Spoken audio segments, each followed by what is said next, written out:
Well, the results are in, and BC has officially voted in the NDP. David Eby is going to be our next Premier of British Columbia. We're going to talk about that as well as some of their housing promises and a housing promise from Pierre Poilievre, leader of the Conservative Party, in the federal election, what he promises to do if he gets elected as the next Prime Minister of Canada. That and more as we go into our next episode of Manning Up After Dark on the Manning Up on Real Estate podcast. Let's dive into it here. BC NDP has officially won another election. However, it's still to be announced if it's going to be a majority government or if it's going to be a minority government. And that's where things are still up in the air. We've been covering the election over the last couple of weeks on this podcast, and it's been a nail biter since day one. In fact, it was a historical election when it came to the Conservative government, or the Conservative Party, I should say, coming out and suddenly being a player. They haven't been a player since the 1930s. And in fact, on the last election, they only had about 2% of the votes. Now they're sitting well over 43% of the votes. And this was one of the closest margins in many ridings that we have ever seen. And because of how close it is in two ridings, it is yet to be determined if they are going to be taking that majority on the NDP side or if it will be a minority. Now, we did talk about it on the last episode, and the concerns I have, obviously, if it's a minority government, is the two elected officials for the Green Party could potentially have some sway in what's going to happen in British Columbia if they are a minority government. The BC NDP are going to be looking to the Greens to hopefully form some sort of a coalition. That means that they will get the Greens on their side, but that means the Greens will be able to bring some demands that they would like to see from the NDP to, basically they will vote with you on certain topics. However, if it is announced that the NDP get the majority, well, that allows them to have, in essence, the opportunity to pass almost anything that they would like to do here in British Columbia and make significant changes to what they've done. Now, it's interesting because obviously they're just coming off having a majority government and they've already made significant changes, but the BC NDP leader, David Eby, even went on stage and said that he has heard what British Columbians are wanting and they have to make changes based on some of the stuff that they have done.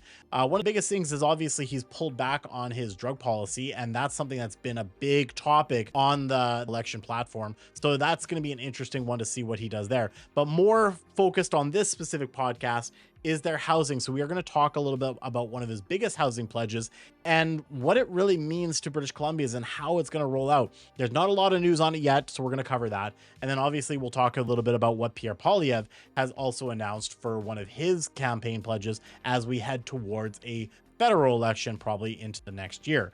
All right, let's talk about it. Let's pull up the screen here. The counting still isn't done in BC's election. Here's what happens next. So there's going to be a judicial recount of two ridings because these two ridings are still so close that they can't actually call it yet.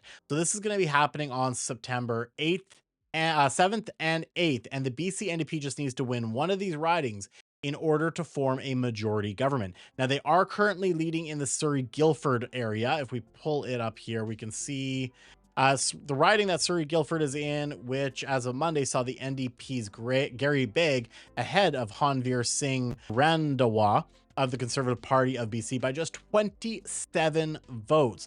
This is how crazy it is. Now, one of the things that I want to point out with this election, when you have people that say, I don't vote because my vote doesn't matter, could you imagine if more people who felt that way were voting maybe one way or the other, how much of a different election this could have been?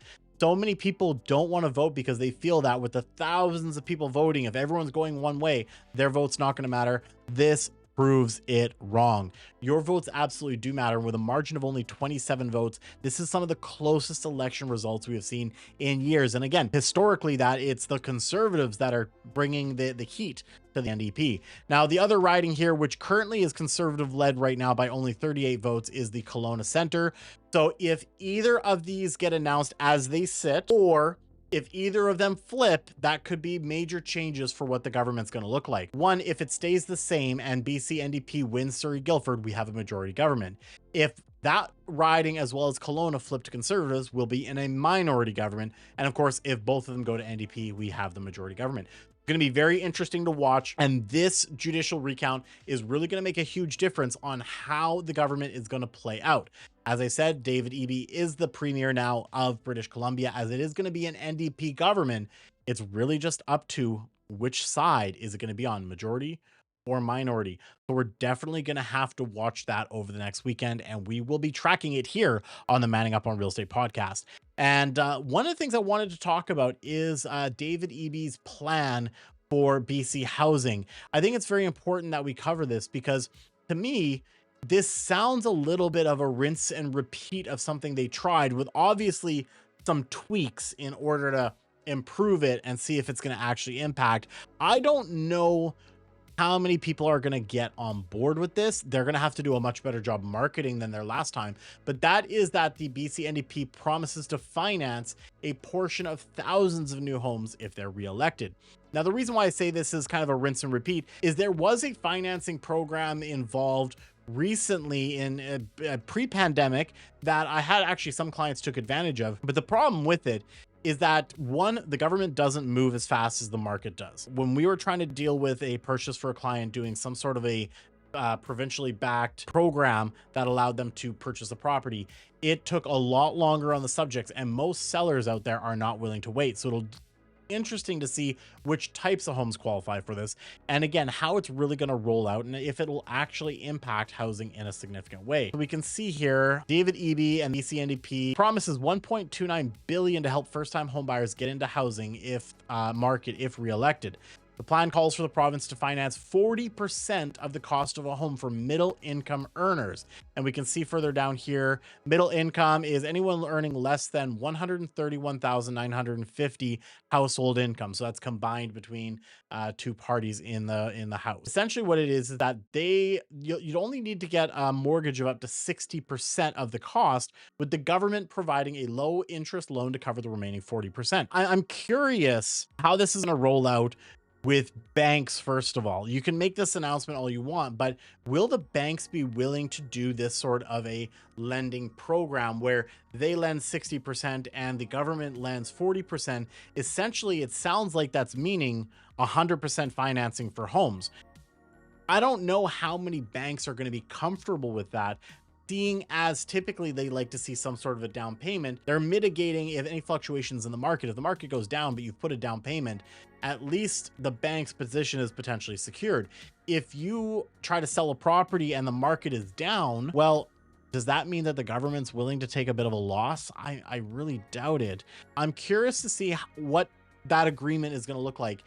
Basically, Eby says that it's compared to some sort of a rental agreement between the province and MST Development Corporation that will see 2,600 homes available as similar financing agreement. So essentially, going back up here, the buyers would repay the loan when they sold the unit, and the province would also be entitled to 40% of the increase in the home's equity. I'm confused myself on the low interest loan. Is the low interest just 40% of the home equity, or is there going to be some sort of an interest payment on top of that? There's a lot to be seen when it comes to this housing promise from David Eby's government and how it's actually going to roll out.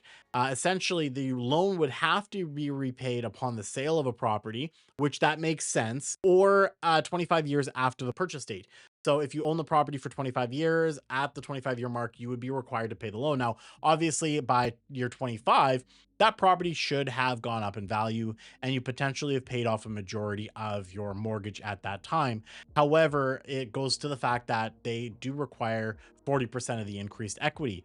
So if you have to pay them out because you're still not selling the home, you have to either refinance and get an appraisal for what that property value is and give them that 40% plus 40% of the equity earned, or you'd have to sell the home at that time. There's a lot to be really unpacked here and what it's actually going to mean to homeowners who actually try to take advantage of this. Now, again, this is just a pledge. This is not a formal actual program that they've put in place yet, but we're going to want to watch that because I have seen in my career a program that helped buyers get financing for a portion of their down payment, and either one, it wasn't marketed properly, not a lot of people took advantage of it, but two, it was difficult for buyers to qualify because they had to mix that in with the bank qualifying, and it just meant that there was a lot of backlog when it came to people actually buying homes.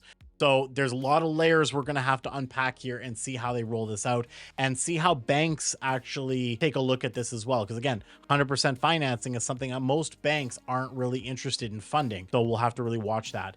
The next thing I want to talk about really quickly, this is going to be a fairly quick episode, is the fact that Pierre Poilievre has also made an announcement in regards to housing if he gets elected in 2025 as the next Prime Minister of Canada.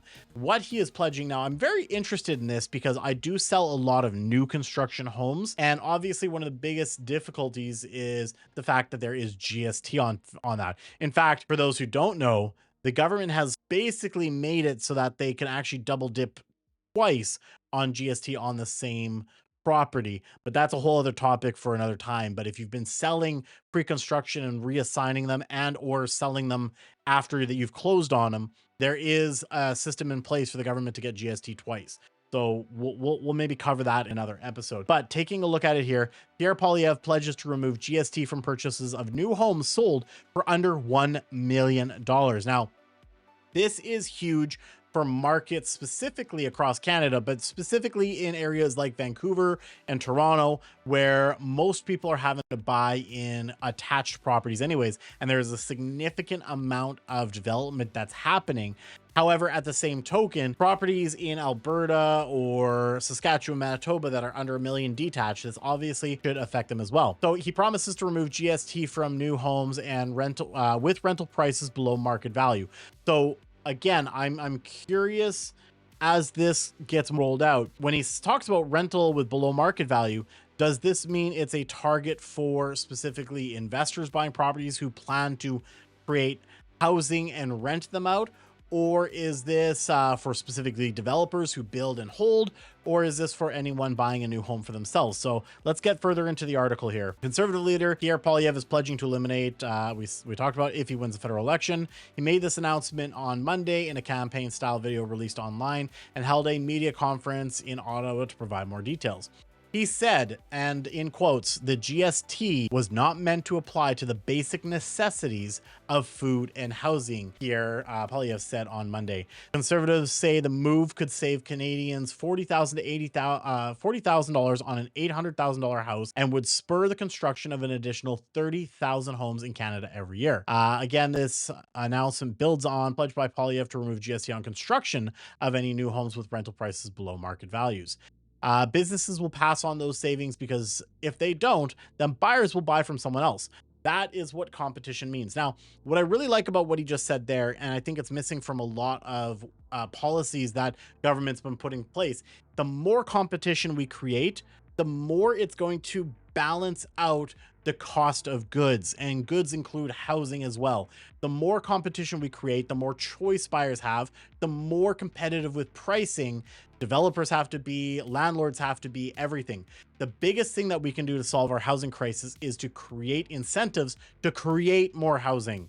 It's basic economics at the end of the day. Like, I just don't understand how people don't see that, and they say, well, we're going to go after the demand, we're going to go after bad landlords and speculators, and we're going to increase taxes, restrictions. To solve the housing crisis is create more supply. More supply means more competition, means prices are going to stay level. Now, let's see here. Kevin Leese, the Canadian Home Builder Association, said that he is also confident home builders will pass these savings on because they need housing to be affordable. People can't buy, then builders can't build houses, and that's why we don't have as many housing starts as we need right now. Anything that's going to lower the actual selling price of a home, which would empirically is going to help create more housing supply. So again, people understand that developers are not sitting there trying to say, okay, well, hey, if we can not have to remit this GST, we can increase prices, because the more people that try to do something like that, maybe they're not going to get the sales. The market determines the value, and buyers will buy where they see value in the market. So a developer passing on any sort of savings that they can to a buyer is going to actually yield sales. When they get sales, they can get their projects built and move on to the next project. It is a churn and burn kind of system that they need to do because that is their business model. They need to build, they need to sell. And if they don't sell because they're not being as competitive on their pricing, they are going to be stuck with product and buyers are going to buy elsewhere. Again, it is just basic economics of business and supply and demand. So I'm very interested to see what kind of impact this announcement is going to have. I really believe that, in my opinion, and I've said it on my platforms before, if we want more housing and we want more affordability, we have to cut red tape. We have to stop taxing the living hell out of everything. And we got to stop penalizing people who are actually doing the job that the government wants, which is to provide housing. If you want more housing affordability, we need to basically incentivize developers to build. If we want more rentals, we need to incentivize landlords to be able to build. I don't know if you guys just saw that. Something on my computer gave me a thumbs up there. So, hey, at least it's agreeing with us.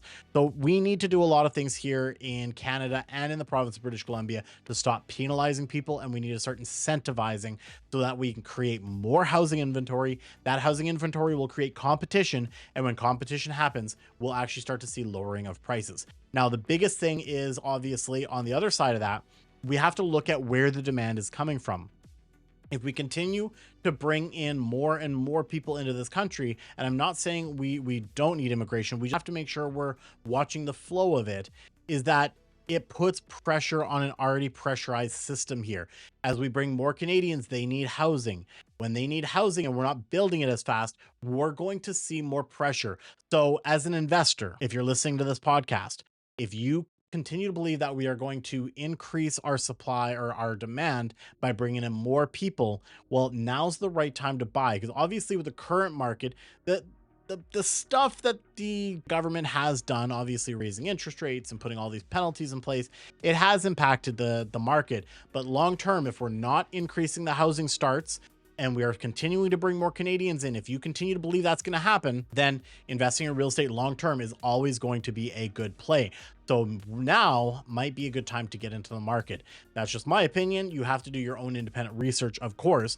But if you believe that we're going to continue to see that pressure, you're probably going to profit long term and do very, very well in the markets, though you have to navigate all these changes and nuances that the governments have put into place. That is my updates right now. This was the Manning Up After Dark series. It's a weekly series we've been doing that we just have a frank conversation, you and I, what's happening out there that you need to be aware of if you're investing in real estate or if you're a realtor or any sort of real estate related professional, and keeping up to date with the current events. Now, if you guys enjoyed this episode of the podcast, of course, make sure you guys give me a high rating, 5-star rating on wherever you're listening to this podcast. And of course, if you're watching this on YouTube, give me a thumbs up and drop some comments below. I'm curious, do you feel that any of these programs that the NDP or the Conservative federally are talking about are going to make any sort of an impact when it comes to housing here in British Columbia and in Canada in general? And of course, if you've seen extreme value from these podcasts,